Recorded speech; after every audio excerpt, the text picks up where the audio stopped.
The blizzard had been raging for 3 days when Marcus Whitmore finally decided to check the northern fence line, though every instinct told him to stay by the fire in his sprawling ranch house.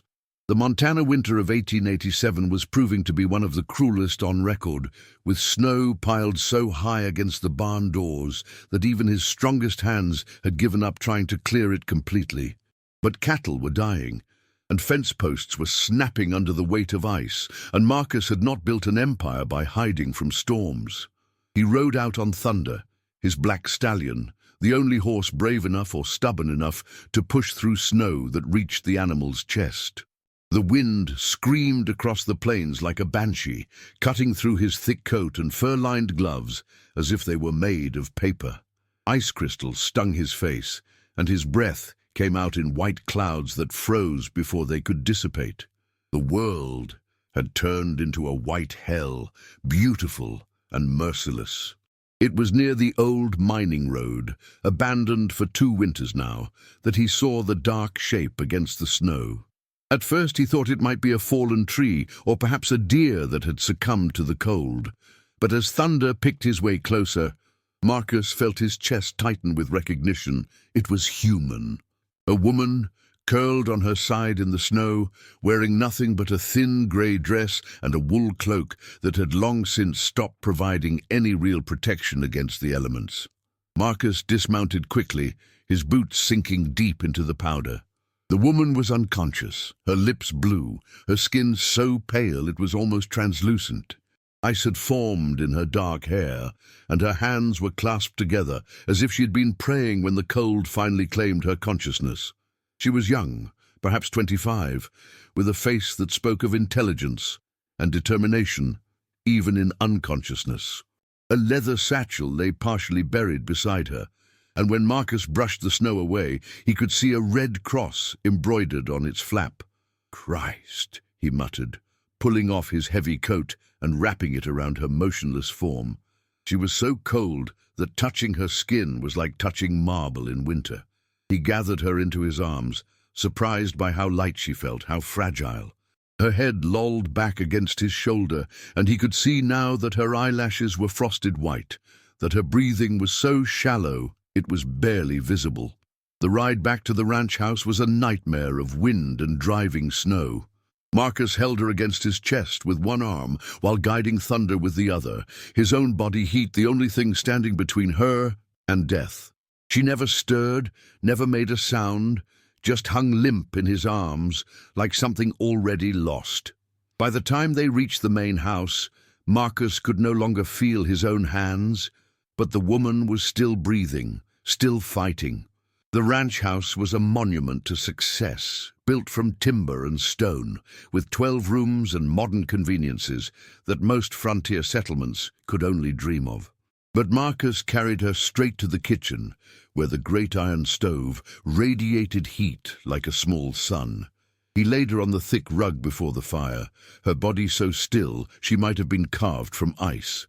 "Rosa," he called, and his housekeeper appeared almost instantly, a Mexican woman in her 50s who had been with him since he was nothing but a dreamer, with a handful of cattle and a determination to prove his father wrong.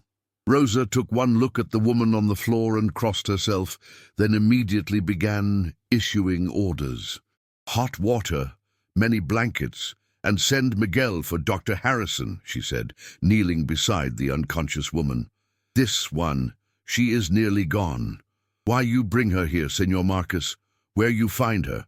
"On the mining road," Marcus said, already pumping water into a kettle and setting it on the stove. "She had this."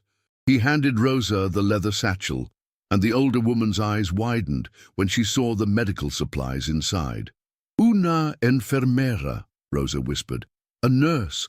But what is she doing out there in this storm? Alone?" Marcus had no answer. He helped Rosa carefully remove the woman's frozen clothing, both of them working with clinical efficiency to preserve her dignity while trying to save her life. Her skin was mottled with cold, her fingers and toes showing the early signs of frostbite, but she was breathing, and that was something. They wrapped her in heated blankets and placed warm water bottles around her body, Then Marcus carried her upstairs to the guest room, where a fire was already crackling in the hearth. For 3 days, she lay unconscious while the blizzard continued to rage outside. Marcus found himself checking on her constantly, relieving Rosa so the older woman could rest. He would sit in the chair beside the bed, watching the shallow rise and fall of her chest, listening to the wind howl against the windows. Sometimes he read aloud from books of poetry or adventure stories, not sure if she could hear him, but needing to fill the silence somehow. Dr. Harrison made it out on the second day, fighting through the storm on horseback, because his buggy could not navigate the drifted roads. He was a gruff man in his 60s, who had seen everything the frontier could offer, but even he seemed impressed by the woman's condition. "She should be dead," he said bluntly, checking her pulse and examining her extremities. "Exposure like this, in weather like this, most folks would have been gone in hours. She's got a fighter's spirit, I'll give her that, whoever she is." "Any idea who she might be?" Marcus asked, though he was not sure why it mattered so much to him. "Could be the nurse they sent for up at Copper Creek," the doctor mused. "Heard tell there was supposed to be a woman coming up from Denver to help with the influenza outbreak. Stage probably got caught in the storm, maybe turned over or broke down. Passengers would have had to walk, and in this weather—" He shook his head grimly. It was on the 4th morning, when the storm had finally blown itself out and sunlight was streaming through the windows for the first time in a week, that her eyes opened. Marcus was sitting in his usual chair, reading from a volume of Longfellow, when he heard a small sound. He looked up to find her staring at him, with eyes the color of deep forest pools, confused but alert. "Where am I?" she asked, her voice barely above a whisper, hoarse from disuse and cold. "My ranch," Marcus said, setting the book aside and leaning forward. "You're safe. You've been unconscious for 4 days." She tried to sit up, then thought better of it, her hand going to her head. "The storm," she said, memory returning. "The stage overturned. The driver—" "Is he?" Marcus shook his head gently. "We haven't found anyone else. I'm sorry." Her eyes closed briefly, and he could see her processing the loss, the weight of survival settling on her shoulders. When she opened them again, there was a steel there that had not been present before. "My supplies," she said suddenly. "My medical bag. I had patients waiting in Copper Creek." "The influenza outbreak," Marcus said. "Yes, we know. Your bag is safe, but the roads are still impassable, and you're in no condition to travel." She studied him then, really looking at him for the first time. Marcus was not a man who thought much about his appearance, but he was aware that he cut an imposing figure. Tall and broad-shouldered, with dark hair and grey eyes, he had the kind of presence that commanded attention in boardrooms and cattle auctions alike. But there was something in this woman's gaze that made him feel oddly transparent, as if she could see past the wealth and the reputation to something more fundamental. "You saved my life," she said simply. "Anyone would have done the same." "No," she said, and there was a certainty in her voice that brooked no argument. "Not anyone." Her name, she told him later that day when Rosa brought her a bowl of hearty soup, was Elizabeth Hayes. She had trained as a nurse in Boston, worked in hospitals in Chicago and St. Louis, and had been on her way to Copper Creek when the storm hit. The stage driver, Thomas Murphy, had been a good man with a wife and 3 children in Denver. She spoke of him with the kind of quiet grief that suggested she blamed herself for surviving when he had not. "It's not your fault," Marcus told her as they sat by the fire in the main room that evening. She was wearing one of Rosa's dresses, altered to fit her smaller frame, and her dark hair was pinned back in a simple style that somehow made her look both younger and older than her years. "I know that," she said, but her voice suggested otherwise. "Intellectually, I know that, but knowing and feeling are 2 different things, aren't they?" Marcus understood that distinction better than most. He had built his fortune through a combination of luck, determination, and ruthlessness that had sometimes required him to make choices that kept him awake at night. The ranch sprawled across nearly 50,000 acres now, employed more than 100 men, and generated wealth that most people could not even imagine. But every dollar had been earned through decisions that had consequences, and not all of those consequences sat easily on his conscience. "You'll want to get to Copper Creek as soon as the roads are clear," he said, though something in him recoiled at the thought of her leaving. "Yes," she said, but she was looking into the fire rather than at him. "Those people need help. The influenza has been devastating from what I heard in Denver." They sat in comfortable silence for a while, watching the flames dance in the hearth. Outside, the wind had calmed to a gentle whisper, and stars were visible through the windows for the first time in days.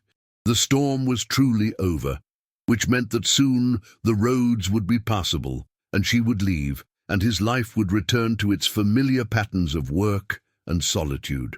"Tell me about this place," Elizabeth said suddenly. "How does a man come to own so much land in the middle of nowhere?" Marcus was quiet for a long moment, considering how much to reveal. Most people who asked that question were looking for business opportunities or social connections, but there was something in Elizabeth's tone that suggested genuine curiosity rather than calculation.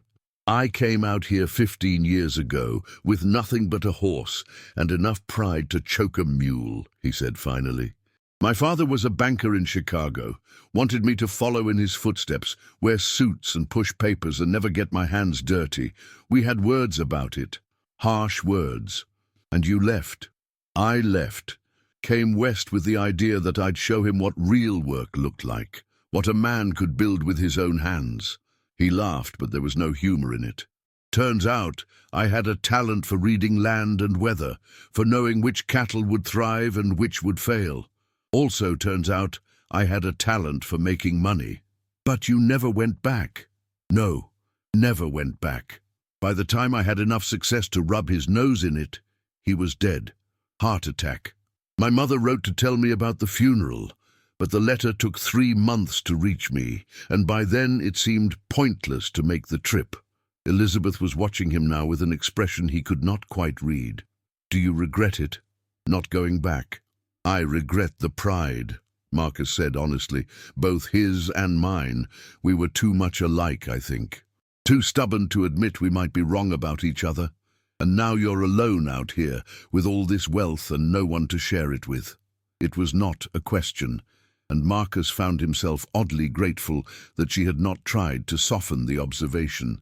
"Yes," he said simply, "that sounds lonely." "It is." The conversation might have continued, but Rosa appeared in the doorway to announce that supper was ready, and the moment of intimacy passed. But something had shifted between them. Some barrier had been acknowledged, if not entirely removed. Over the next few days, as Elizabeth regained her strength and the roads slowly became passable, Marcus found himself inventing reasons to spend time in her company. He showed her around the ranch, introduced her to his foreman and some of the hands, took her riding on gentle horses through the snow-covered pastures. She was an excellent rider, it turned out, and had a natural way with animals that spoke of a childhood spent around farms or stables. "My father was a country doctor," she explained when he commented on her skill with horses. "I grew up making rounds with him, learned to ride before I could properly walk. It was a good life, simple and useful." "Was?" "He died when I was 16.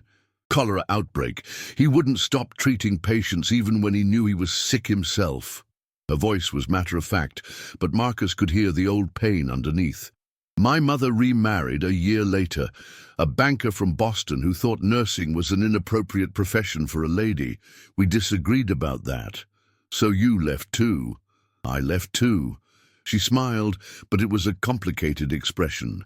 "Seems to be a pattern with us, doesn't it? Leaving home to prove a point." "Maybe. Or maybe some people are just meant to find their own way." They were riding along the ridge above the main house, the sun bright on the snow, and the air so clear it seemed to magnify every detail of the landscape below.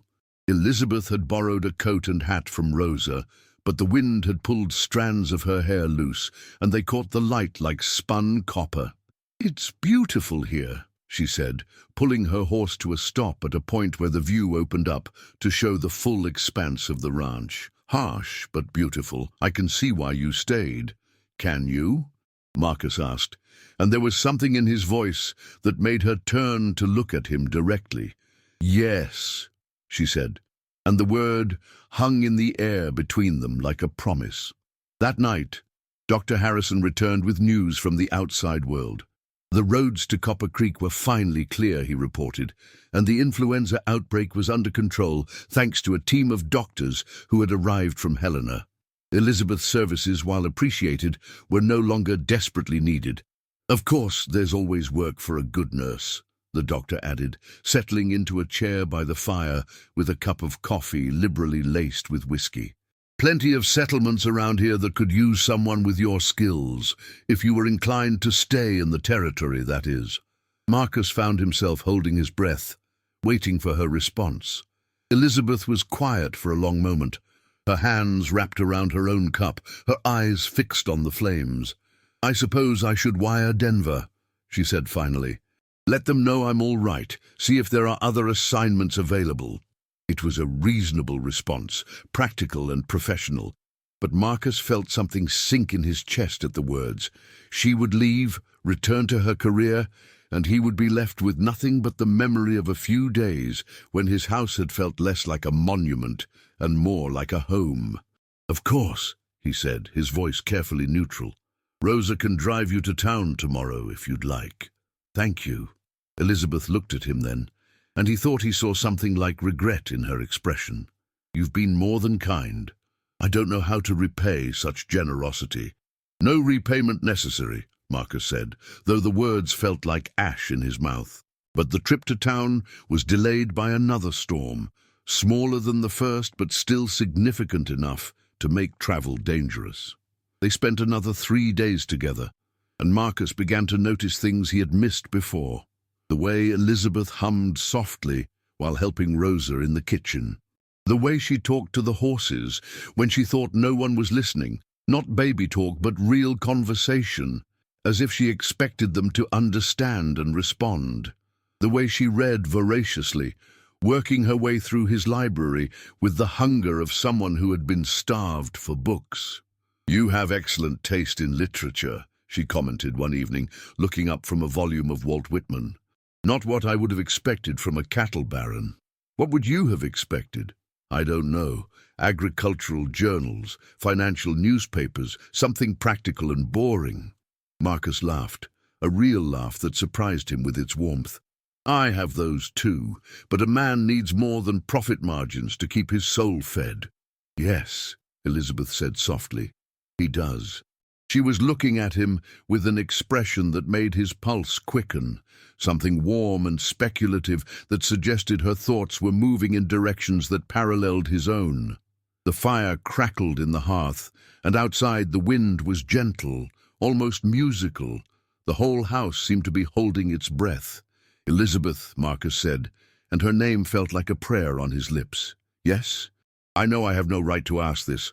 I know you have a life, a career, obligations, but I have to say it or I'll regret it for the rest of my days." She set the book aside, giving him her full attention. "Say what?" "Stay." The word came out rougher than he had intended, weighted with months of loneliness and years of isolation. "Stay here, with me. Not as a guest, not as a nurse, but as whatever you want to be. As my wife, if you'll have me." The silence that followed seemed to stretch forever. Elizabeth's eyes widened, and Marcus could see her processing the words, the implications, the enormity of what he was asking. Finally, she spoke. "Marcus, we've known each other for barely a week. I know it's insane. I know it's too fast and too much and probably too late." He leaned forward, his hands clasped between his knees.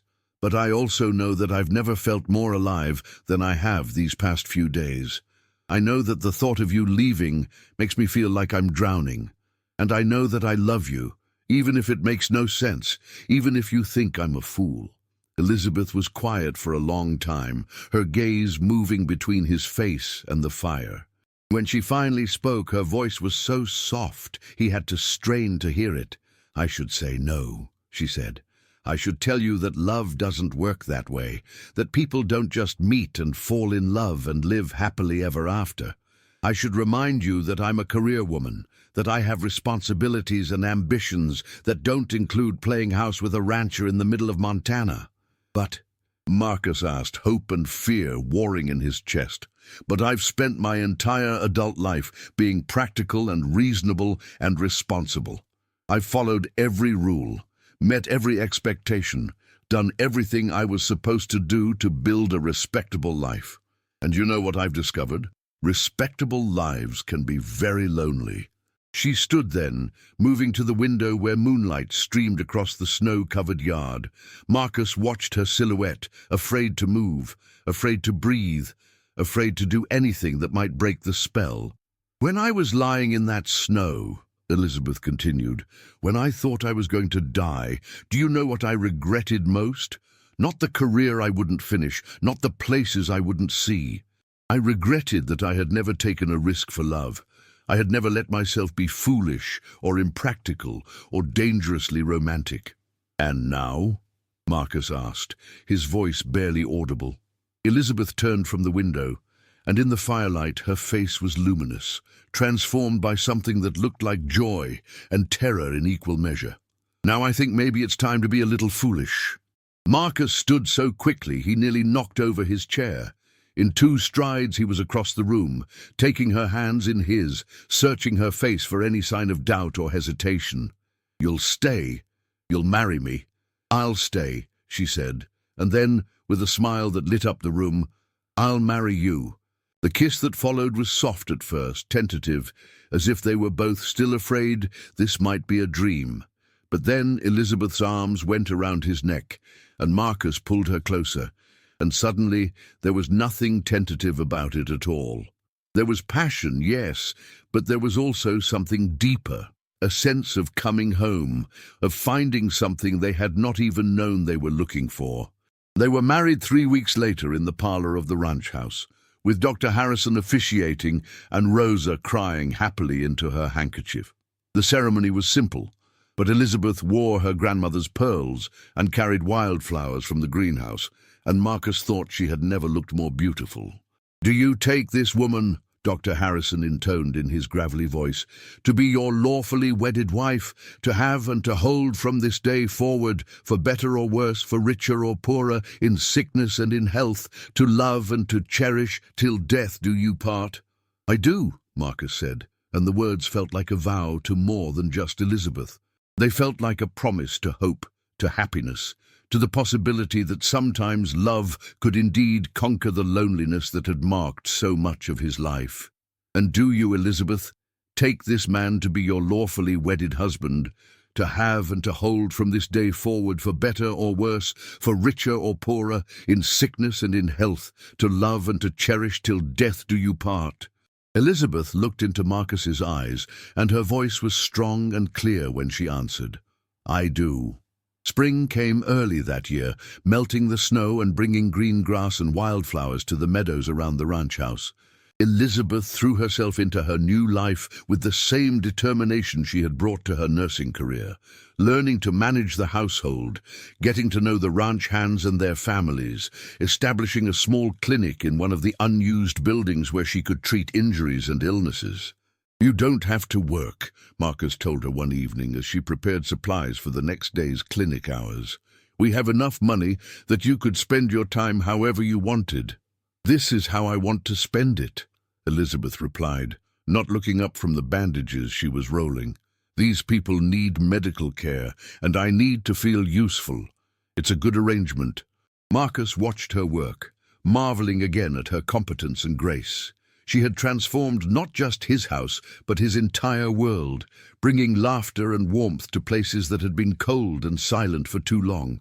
The ranch hands adored her, Rosa treated her like a beloved daughter, and Marcus found himself falling in love with her all over again every single day. "Besides," Elizabeth added with a smile, I have a feeling I'm going to be plenty busy soon enough." Something in her tone made Marcus look up sharply. Elizabeth was watching him with an expression of barely contained excitement, one hand resting unconsciously on her stomach. "Elizabeth," he said slowly, "are you telling me what I think you're telling me?" "I'm telling you," she said, her smile widening into a grin, "that our family is about to get a little bigger."